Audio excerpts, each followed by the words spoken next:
اعوذ باللہ من الشیطان الرجیم بسم اللہ الرحمن الرحیم رب اشرح لی صدری ویسر لی امری واحلل عقدۃ من لسانی یفقہوا قولی۔ السلام علیکم ورحمۃ اللہ وبرکاتہ۔ پارہ نمبر 30 کے خلاصے سے عمل کی باتیں۔ نمبر 1، فیصلے کا دن برحق ہے، اس کی تیاری کرنی ہے۔ نمبر 2، اپنے نفس کو خواہشات کی پیروی سے روکنا ہے۔ نمبر 3، اللہ کی طرف دوڑنا ہے اور اللہ ہی سے ڈرنا ہے۔ نمبر 4، قیامت کے دن کی تیاری کرنی ہے قرآن و سنت پر عمل کر کے۔ نمبر 5، ہر طرح کے ناپ تول میں کمی کرنے سے بچنا ہے۔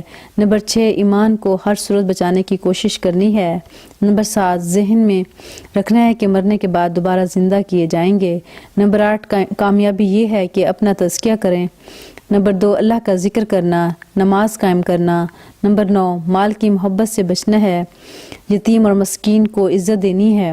نمبر 10، یاد رکھنا ہے کہ انسان محنت اور مشقت کے لیے پیدا ہوا ہے۔ نمبر 11، اپنے نفس کی اصلاح کر لینا کامیابی ہے۔ نمبر 12، صدقہ دینا ہے، بخل سے بچنا ہے، خدمت خلق کرنی ہے۔ نمبر 13، رب تعالیٰ کو راضی کرنے کی کوشش کرنی ہے۔ نمبر 14، ہر حال میں اللہ کو یاد کرنا ہے، تنگی کے ساتھ آسانی ہے۔ نمبر 15، مستقل مزاجی سے نیک عمل کرنا ہے۔ نمبر 16، ذرہ برابر نیکی کو بھی حقیر نہیں سمجھنا۔ نمبر 17، شکر گزار بننا ہے اور ناشکری سے بچنا ہے۔ نمبر 18، ہر نعمت کا جواب دینا ہے، لہٰذا نعمتوں کی قدردانی کرنی ہے اور شکر کرنا ہے۔ نمبر 19، وقت کی قدر کرنی ہے اور صبر کے ساتھ دین پر چلنا ہے۔ نمبر 20، کسی کے عیب جو سے بچنا ہے۔ نمبر 21، اللہ کی عبادت کثرت سے کرنی ہے۔ نمبر 22، غفلت سے بچنا ہے، ریاکاری سے بچنا ہے۔ نمبر 23، ہر کام صرف اور صرف اللہ کے لیے کرنا ہے۔